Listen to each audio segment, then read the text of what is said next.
Sukkot approche, vous ne savez pas comment choisir votre loulav, pas de problème, le Rav Izon est avec nous et nous allons choisir avec lui un loulav kasher. Bon alors on y va, c'est parti. On y va.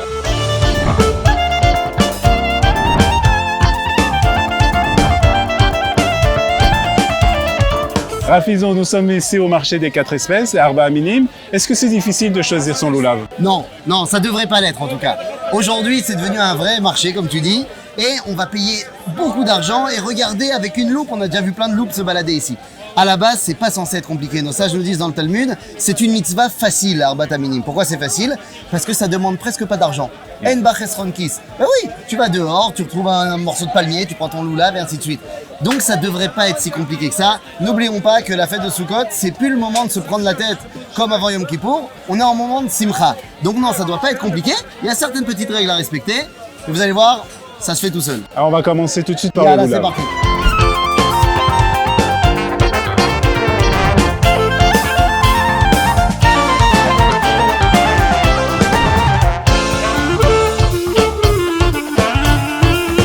Alors Rav Izon, qu'est-ce qui est important de vérifier lorsqu'on choisit un loulav? Bon, alors là déjà tu tiens un loulav, la branche de palmier. Là, on va dire le point évident, le grand truc. Alors qu'est-ce qui est important? Qu'il soit bien droit, qu'il soit bien frais. Qu'est-ce que ça veut dire? Ben, ça veut dire que si tu as un loulav qui penche déjà comme ça, qui a toutes ces feuilles qui se dispersent, alors il va y avoir un problème. Mais concrètement, je voudrais que tu comprennes bien une chose. Aujourd'hui, c'est très dur de trouver un loulav pas kasher. Très dur. Parce qu'effectivement, il peut y avoir des petits problèmes au niveau de la pointe, mais de là à ce que le problème soit pas kasher, bah c'est très rare. Évidemment, si je prends le loulav et je le casse comme ça, il va avoir un problème. Il faut qu'il soit bien taillé, bien droit. Alors là, on peut retrouver une différence Ashkenazim, Sfaradim, c'est sur le marron. Attention, le marron, les Ashkenazim préfèrent sans marron, les Sfaradim préfèrent avec marron. Franchement, Gamzetov, ça aussi ça va et ça aussi ça va. Le plus important, c'est qu'il donne l'impression d'être vivant. On nous demande est-ce qu'on a le droit dans le Talmud, est-ce qu'on a le droit d'utiliser un loulav yavesh, un loulav tout sec, tout moche? Et la réponse donnée par le Talmud de Jérusalem, c'est de dire non, à cause du verset qui dit Lo hametim ya alléluia. Parce que les morts ne peuvent pas louer Dieu. Un loulav qui est déjà en train de mourir, c'est pas cool. Mais un beau loulav bien vrai, bien frais. Donc il n'y a pas trop de difficulté à choisir un loulav. Bien beau, c'est bon. Alors on parle du hadas maintenant, là c'est un peu plus compliqué quand même. Alors un tout petit peu plus compliqué, la feuille de myrte. Alors, il en faut plusieurs. Tu vas pas te contenter de un seul hadas, c'est pas possible. Il en faut plusieurs, il en faut 3. Maintenant, la feuille de myrte, ce qui est très important de vérifier, c'est que les feuilles, et bien là aussi, elles soient pas en train de toutes tomber.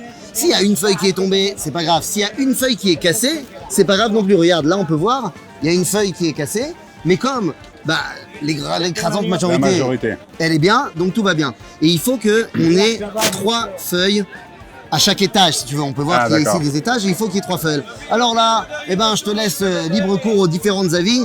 Il y a des avis qui disent qu'il faut que les 3 feuilles soient sur le même étage, mais pas forcément reliées. D'autres qui disent reliées. Mais là encore, et ça va, et ça va. Et l'extrémité aussi, il faut faire attention. L'extrémité aussi pareil. Si elle est complètement déchirée, complètement à l'envers, complètement cassée, alors ça va être un problème, mais ça n'arrivera jamais. Du moins, si on fait attention comme il faut, ça n'arrivera pas. Et donc, encore une fois, trouver un hadas comme il faut, c'est pas la mer à boire. Alors, maintenant on parle de la harava. En général, la feuille de saule.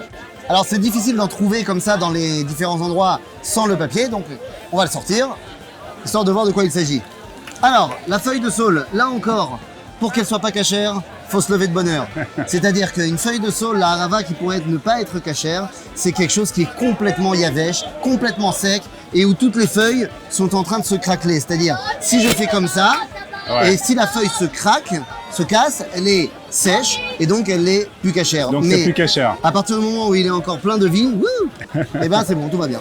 Et en général, on l'achète vraiment à l'entrée de la fête pour que ça soit... En général, voilà, on essaie de le garder humide, frais. Alors, si pendant la fête de Sukkot, très souvent, alors si tu veux des petits conseils, des petits tutos, comment on garde son loulav bien au frais, on l'enrobe avec les carabas minimes, avec une espèce de serviette un peu humide, au frigo. Et ça se conserve pendant 7 jours. Si tu as peur que ça ne marche pas, tu achètes un ravin en rab et à partir du 4e, 5e jour, tu pourras le remplacer. Alors on est arrivé à la partie, on va dire, un peu plus difficile. Un peu plus compliqué. C'est le hétrog. On en voit ici qui le vérifie avec des loupes. Alors la loupe, c'est pas obligé. Bah, la loupe, c'est pas obligé, évidemment. Comment on a fait quand il n'y avait pas la loupe encore? On avait quand même des hétérogymes. Donc la loupe, c'est pas obligatoire. Il y a plusieurs choses, par contre, là où il faut effectivement vérifier. D'abord, on peut voir la grande différence. On a des hétérogymes sans tige et des hétérogymes avec tige, appelés pitom. Les Ashkenazim préfèrent avoir le pitom, les Sfaradim préfèrent ne pas l'avoir. D'accord. C'est pas que ici il a été cassé. C'est simplement un autre style de hétrog où la tige est à l'intérieur si on veut. D'accord. Ok? Donc évidemment, si on prend un hétrog avec tige et que la tige se casse, Ça devient plus c'est plus cachère. cachère. D'accord. Donc Donc, ça il faut c'est faire important à attention. vérifier. Ce qui D'accord. est également important à vérifier, c'est qu'il soit effectivement sans imperfection, sans impureté sur le hétrog. Le tien il est parfait. Ça veut dire quoi? Ça veut dire qu'on regarde, en fait, qu'est-ce qu'il regarde à la loupe? Il regarde s'il n'y a pas des points blancs, des points noirs sur le hétrog. Alors si on en voit un, c'est pas grave. Si on en voit deux, c'est pas grave. Si on commence à en voir plusieurs, on va dire 3 à un endroit concentré, alors là ça commence à devenir un D'accord. véritable problème. D'accord. Et c'est pour ça d'ailleurs que les gens tiennent le hétrog très précieusement, parce que quand on touche le hétrog, eh bien ça risque de le détériorer, ça risque de lui faire justement ces petits points blancs ou noirs. Et donc on fait très attention, on regarde, mais s'il est bien, il est beau, il sent bon, bon ça c'est un plus. Alors on y va. La grande question, c'est est-ce qu'on veut un hétrog jaune ou est-ce qu'on veut un hétrog vert? Hein, qu'est-ce que t'en penses? Je vais te dire la vérité. Moi, je préfère les jaunes, mais Tu après, préfères les jaunes? c'est une histoire de goût. C'est histoire de goût, ça ne change rien au niveau de la cache-route, tout va bien. Il semblerait que d'après le Rambam dans le guide des égarés, il vaut mieux un vert.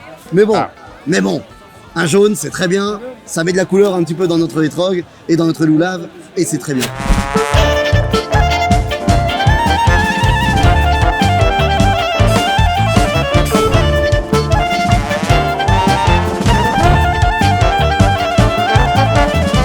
Alors, Rafizon, on a choisi les 4 Ça y est. minimes. C'est un peu technique, mais bon, on se débrouille quand même. Mais il y a quand même une symbolique derrière Ah, tout évidemment, tu comprends bien que ce n'est pas seulement des points de détail de la halakha, c'est quelque chose de beaucoup plus profond. En fait, qu'est-ce que c'est Arbat Aminim? Arbat Aminim, c'est le peuple juif. Il y a une histoire qui nous est racontée qui pourrait être mise dans des livres de contes et d'histoire, et pourtant elle est mentionnée dans le Shulchan Aruch. Rabbi Yosef Karo fait état d'un soukot chez lui à Tzfat, où il reçoit un invité de marque, le Harizal. Ils vivent en même temps, à la même époque, au même endroit. Et toute une histoire, et finalement, eh bien, il va faire un rêve. Et dans ce rêve, il ne comprend pas, mais il voit qu'il tient les 3 espèces qui sont le loulav, la hadas et la harava ensemble, et le hétrog de côté. Le lendemain matin, le Harizal vient lui dire « Ton rêve, tu t'es planté. Il faut mettre tout ensemble. » Qu'est-ce que ça veut dire, faut mettre tout ensemble? Eh bien, comme tu le sais très bien, les Arba Minim, c'est le peuple juif. Alors, c'est quoi tout le peuple juif? Alors, on va dire le facile, le Ouais. hétrog, il a la bonne odeur, il a le goût. Donc, c'est celui qui est parfait, c'est-à-dire celui qui a les mitzvot et l'étude de la Torah. La harava, on a l'habitude de le représenter comme étant le rachat, il n'a rien. Mais moi, je suis pas d'accord. Moi, je vois plus la harava comme étant celui qui ne sait pas. Il n'a pas parce qu'il ne sait pas. Et pour être rachat, il faut connaître. C'est peut-être, je sais pas, on va dire, le hadas qui a l'odeur, qui a l'étude de la Torah, mais qui n'a pas les actions qui vont avec. Ou alors, inversement, qui est le loulav, qui a le goût, qui est le palmier, la date, mais qui n'a pas l'odeur. Il nous faut tout le monde. Il nous faut et celui qui pratique et qui a l'étude derrière, celui qui pratique qui n'a pas d'étude, celui qui ne pratique pas mais qui a l'étude et celui qui n'a rien. On a besoin De tout le monde. Chas v'shalom, de prendre les tzadikim et de les mettre à part. Et c'est pour ça qu'on les On met a besoin de ensemble. tout le monde. On pourrait penser qu'on a besoin que les tzadikim viennent aider ceux qui n'ont rien, les pauvres. Mais ce n'est pas seulement ça. Le Rav Kook dit que les tzadikim ont besoin des autres également. Parce que les autres vont leur donner le côté naturel, le côté, on va dire, à la bonne franquette, au chouk. On a besoin de tout le monde ensemble. Et c'est le symbole de Et d'ailleurs, Sukkot. c'est non seulement c'est le symbole de Sukkot, mais c'est un autre symbole que tu connais très bien, parce que ces 4 espèces ne peuvent pas être détachées des fameux 4 enfants de la Haggadah. Et oui, on apprend des lois de Sukkot de Pessah et de Pessah de Sukkot. Ces 2 fêtes sont intimement liées. De la même façon qu'il y a les 4 enfants de la Haggadah, le Chacham, le Sage, le Racha, le Tam, Sheino et Dalishol, eh bien on peut les faire tous correspondre. Pour moi, le Hétrog, c'est le Chacham. Le Racha, j'ai dit, c'est le Hadas. Le Tam, c'est le Loulav. Alors que le Harava, c'est celui qui n'a rien. Et bien tu sais quoi? Le Harava, c'est celui qui va être le plus important à la fin de la fête. Parce qu'à la fin de la fête, au Shan Harava, on prend les Haravot et on les tape par terre. Mais ça va pas la tête. Faire rentrer un non-juif dans une synagogue à ce moment-là, déjà qu'on nous prend pour des fous, alors là, c'est la méadrine. Et bien en fait, qu'est-ce qui se passe? Il s'agit d'une explication extraordinaire. Dit la Chassidoute, le rabbi de Rupchitz, il dit comme ça: tu prends les haravot et tu tapes par terre. Mais qu'est-ce que c'est que cette idée? Eh bien en fait, le dernier personnage qui a pris un morceau de végétal et qui a tapé sur le rocher, c'était Moshe.